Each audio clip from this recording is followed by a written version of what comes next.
Good evening, everybody. My name is Bob Dalrymple. I'm an attorney with the law firm of Linnos and Blocker, providing land use counsel to the Chevy Chase Land Company with respect to the sector plan for the Chevy Chase Lake Purple Line Station.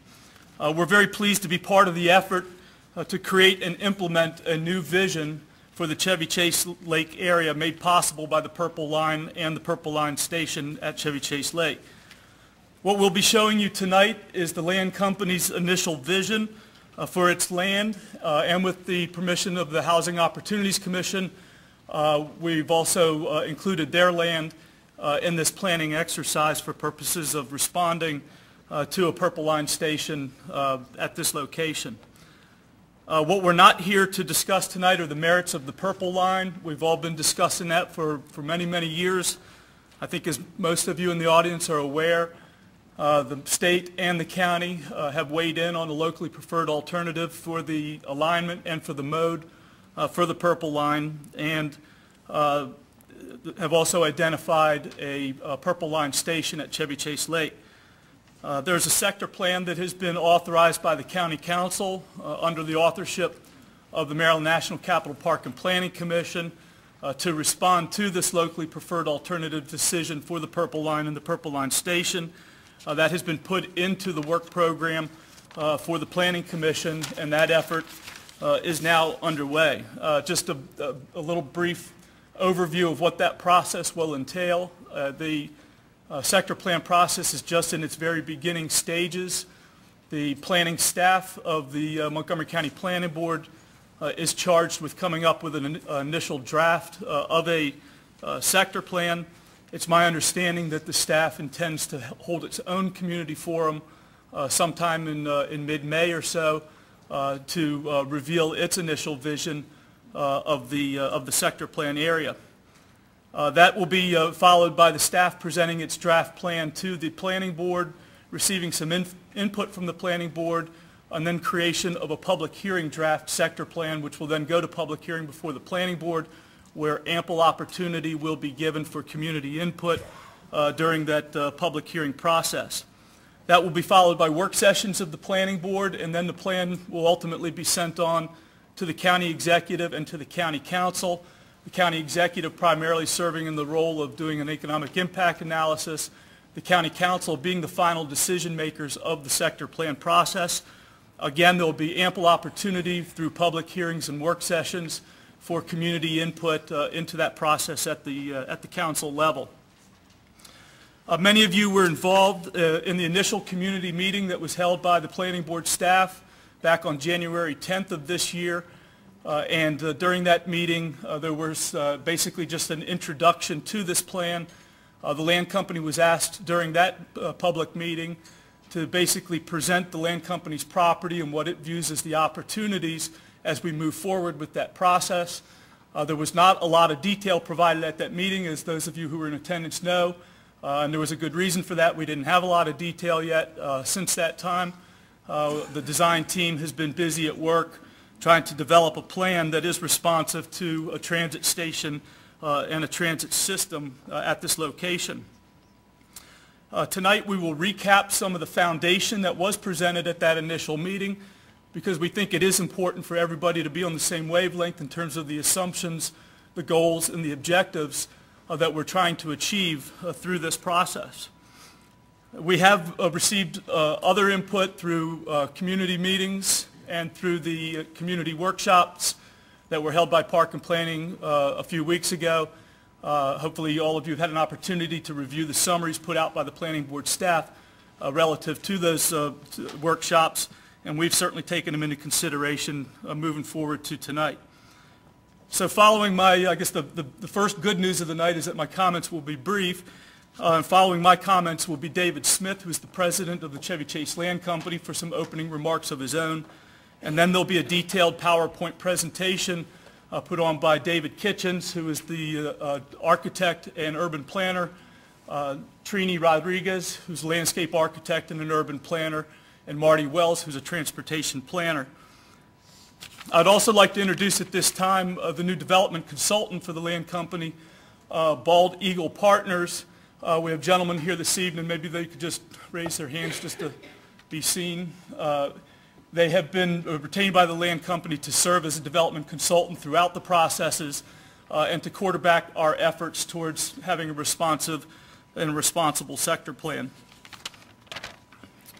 Our presentation will be a little bit less than an hour here this evening. It is chock full of details that all the community has been asking us for, and there will be a question and answer session following our presentation. We would ask that you hold all your questions during our presentation to allow us to move forward with an uninterrupted presentation, and we promise to have everybody out of here by 9 o'clock this evening.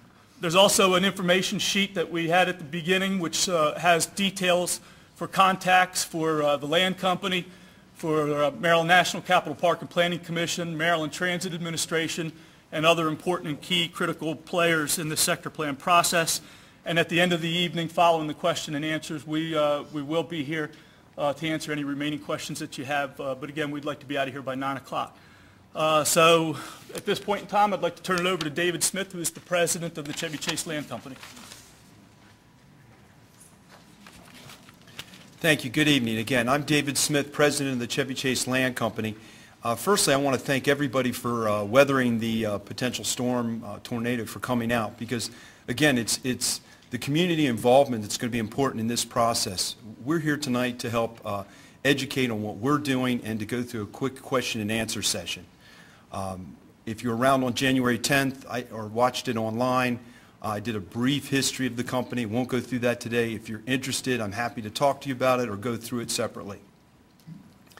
Again, tonight, the presentation we're doing is in response to the Purple Line Station, MTA, and county agencies' requests. Our project, the development of our project that you're going to see tonight is going on for well over a year.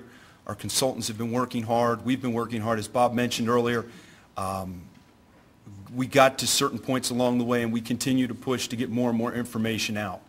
As I said back in January, it's a long process, and that was sort of the beginning. Our presentation tonight will take into account many of the comments we heard on January 10th, on March 12th, and numerous comments that I heard when I met with many of you, many familiar faces in this room, as I met with different community groups along the way. Again, this vision is the next chapter in the Chevy Chase Lake area. It started many, many, many years ago, and we look forward to the next vision with the transit station. Some of the highlights of the presentation you'll see. Taking buses off Connecticut Avenue to load and unload at the station. A new Main Street grid in the Chevy Chase Lake area, again, to help with traffic. Buffer and transition areas to help buffer the areas and adjacent communities. And creating usable green and open space and public open spaces for everybody to use. Again, I live here, I work here, and I love raising my family in this community. As I walked in, there was a gentleman that said, "You don't even live here, you live in Potomac," and that's not the case. I live here, I work here, and I'm raising a family of 5 boys right here. This project will make our entire community proud. I will continue to spend time meeting with all of the community groups after this. I'm not going to avoid anybody. I want to talk to everybody. So with that, look forward to the presentation and look forward to the questions and answers afterwards. I'm going to turn it over to our architect, David Kitchens. Good evening. My name is David Kitchens. I'm the partner in charge of Cooper Carey Architects in Washington, D.C. A 50-year-old design firm. We practice nationally. We have offices in Atlanta, Washington, New York, and in L.A. We've been involved in transit-oriented development projects all over the country, and heavily involved in the rail systems in Los Angeles and in California. And locally, we've been involved in the repositioning of Crystal City and the integration of both light rail and metro rail into that development and continue on architecturally with that. We've worked in the Ballston area and in the Arlington area on several other transit-oriented development stations. And we worked and did Bethesda Row for Federal Realty, which obviously is not directly at a metro station, but is a part of the Bethesda area. And quite frankly, we're excited about being involved in this particular project because we believe that the Washington area is really involved in determining how we place the next layer of mass transit over our existing system, which serves us well, but doesn't solve all of our transportation problems. So tonight I'd like to start by giving us a little bit of an overview of where the Purple Line is right now and kind of the influences of the Purple Line on our region. As we all know, the Purple Line is about a 16-mile system from Bethesda on the east to New Carrollton on the west. And it really is a connector of both activity areas as well as a connector of many of the mass transit lines that we have now, which includes the Red Line, the Green Line, the Orange Line, and the MARC trains that serve Maryland from the north. So it is a vital east-west access that really does begin to give people an option to get out of their cars to get to opportunities for employment. And I think that is an important factor that we need to consider. Further, I think that if you look about the activity areas along the Purple Line, you see that it connects Silver Spring, Bethesda, the University of Maryland, College Park, but it also has a lot of stations in between that, which we believe will become residentially dominant stations, which will give people places to alternatively live and get to employments with truly the opportunity and choice of not having to get in a car.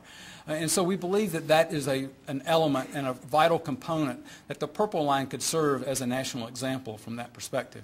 So what are some of the benefits of this? And I'm not going to read these, but I've also already covered some of them. The connections that we talked about of the activity areas, the opportunities for people to get into the transit instead of getting into cars. Other opportunities are just the ideas of creating further development, transit-oriented development opportunities. Instead of having them further out, is to begin to take those underdeveloped areas along the Purple Line that occur and begin to place housing and other community-serving retail places there so that we really can begin to take the next step of taking traffic off of our roads. Well, what does that mean? I put this diagram up, and we've shown it several times, but I think there's a story to tell here in many respects. We have a fairly significantly developed metro system that really is a wheel and spoke kind of a diagram. It's kind of the same thing of pattern as our roads that we have into and out of the Washington, D.C. downtown.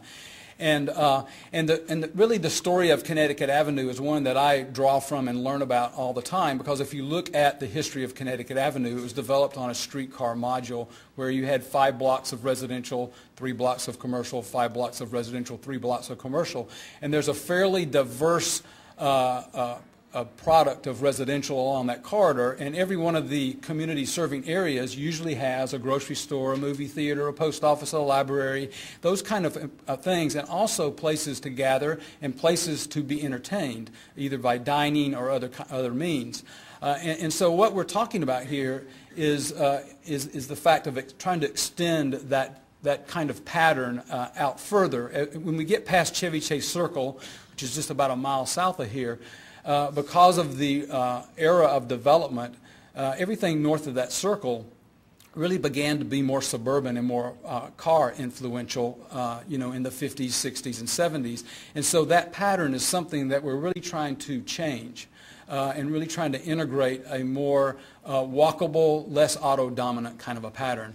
And I think that as you look at kind of the diagram that we're showing here, the yellow circles are magnitudes of private sector employment opportunities, and the kind of the purplish colors are magnitudes of federal employment opportunities. Those are our employment centers in this part of Montgomery County.